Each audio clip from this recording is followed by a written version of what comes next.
ಇವತ್ತಿನ ಬೆಳಗ್ಗೆ 10:30ರಿಂದ ನಮ್ಮ ಉಚ್ಚ ನ್ಯಾಯಾಲಯದಲ್ಲಿ ಧಾರವಾಡ ಪೀಠದಲ್ಲಿ ಇವತ್ತು ಚೀಫ್ ಮಿನಿಸ್ಟರ್ ಸಿದ್ದರಾಮಯ್ಯ ಅವರ ಕೇಸನ್ನ ಕೂಲಂಕುಷವಾಗಿ ಚರ್ಚಿಸಲಾಯಿತು. ಆರ್ಗ್ಯುಮೆಂಟ್ಸ್ ಪರ ವಿರೋಧ ಅಟ್ ಲೆಂತ್ ಆರ್ಗ್ಯುಮೆಂಟ್ಸ್ ಮಾಡಿದ್ರು.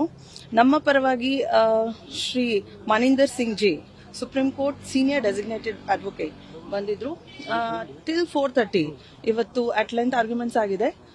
ಲೋಕಾಯುಕ್ತ ತನಿಖೆಗೆ, ಇಡಿ ತನಿಖೆಗೆ ಯಾವ ರೀತಿ ಒಳಪಡಿಸಬೇಕು ಈ ಕೇಸ್, ಕರಪ್ಷನ್ ಚಾರ್ಜಸ್, ಯಾವಾಗಲೂ ಚೀಫ್ ಮಿನಿಸ್ಟರ್ ಮೇಲೆ ಈ ತರ ಕರಪ್ಷನ್ ಚಾರ್ಜಸ್ ಬಂದಿರೋದು ಇದು ಮೊಟ್ಟ ಮೊದಲನೇ ಸಲ. ಈ ಹಿಂದೆ ಹಿಸ್ಟ್ರಿ ಆಫ್ ಕರ್ನಾಟಕ ಅಂತ ಅದು ಇದು ಅಂತ ಕಪಿಲ್ ಸಿಬಲ್ ಅವರು ಅವರ ಪರವಾಗಿ ವಾದನ ಮಂಡನೆ ಮಾಡಿದ್ರು. ಅಭಿಷೇಕ್ ಸಿಂಘ್ವಿ ಅವರು ಇದ್ರು, ಹಾಗೆ ಆದಿತ್ಯ ಸೋಂದಿ ಅವರು, ಧಾವೆ ಅವರು, ಎಲ್ಲರೂ ಅಡ್ವೊಕೇಟ್ಸ್ ಅವ್ರ ಪರವಾಗಿ ವಾದನ ಮಂಡನೆ ಮಾಡಿದ್ರು. ಆದ್ರೆ ಇವತ್ತಿನ ಆರ್ಡರ್ ಏನ್ ಬಂದಿದೆ ಅಂದ್ರೆ, ಜಸ್ಟಿಸ್ ನಾಗ್ ಪ್ರಸನ್ನ ಅವರು ಈ ಚರ್ಚೆಗಳನ್ನ, ಈ ಹಿಯರಿಂಗ್ಗಳನ್ನ, ಈ ಸಬ್ಮಿಷನ್ಸ್ಗಳನ್ನ, ಪರ ವಿರೋಧಗಳನ್ನ ಕೂಲಂಕುಷವಾಗಿ ಚರ್ಚೆ ಮಾಡಿದ್ದನ್ನ ತಗೊಂಡು ಇನ್ನು ಮುಂಬರುವ ದಿನಗಳಲ್ಲಿ ಈ ಆರ್ಡರ್ನ ಕಾಯ್ದಿರಿಸಲಾಗಿದೆ ಅಂತ ಹೇಳಿ ಇವತ್ತಿನ ಕೇಸ್ನ ಕ್ಲೋಸ್ ಮಾಡಿದ್ದಾರೆ. ಎನಿ ಟೈಮ್ ಬರ್ಬೋದು. ಯಾಕಂತಂದ್ರೆ ಚೀಫ್ ಮಿನಿಸ್ಟರ್ ಆದಂತವ್ರಿಗೆ ಇನ್ವೆಸ್ಟಿಗೇಷನ್ ಮಾಡಬಾರ್ದು. ಅದ್ ಹೆಂಗ್ ಮಾಡ್ತಾರೆ? ಯಾವ ಸ್ಥಾನದಲ್ಲಿ ಇರುವಂತ ಗೌರವ ಬೇರೆ.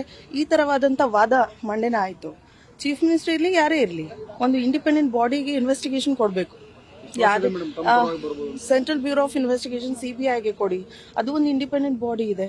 ಇಡಿಗೆ ಕೊಡಕ್ಕಾಗ್ಲಿಲ್ಲ ಅಂತಂದ್ರೆ ಯಾಕೆ, ಲೋಕಾಯುಕ್ತಕ್ಕೆ ಕೊಡಕ್ಕಾಗ್ಲಿಲ್ಲ ಅಂದ್ರೆ ಸಿಬಿಐ ತನಿಖೆಗೆ ಕೊಡಿ ಅಂತ ನಾವು ವಾದನ ಮಂಡನೆ ಮಾಡ್ತೀವಿ. ನಮಗೆ ಪೂರ್ಣ ವಿಶ್ವಾಸವಿದೆ. ಯಾಕಂತಂದ್ರೆ ಎಲ್ಲರಿಗೂ ಕಾನೂನು ಒಂದೇ. ಕಾನೂನಿನ ಅಡಿಯಲ್ಲಿ ಯಾರೇ ಬಂದ್ರು, ನ್ಯಾಯಯುತವಾಗಿ ಯಾರೇ ಇದ್ರೂ ಅವ್ರಿಗೆ ನ್ಯಾಯನ ಸಿಗತ್ತೆ. ಎಷ್ಟೇ ಚರ್ಚೆ ಮಾಡಿರ್ಲಿ, ಎಷ್ಟೇ ವಾದ ಮಂಡನೆ ಮಾಡಿರ್ಲಿ, ಕರಪ್ಷನ್ ಚಾರ್ಜಸ್ ಆಗಿರೋದಂತೂ ನಿಜ.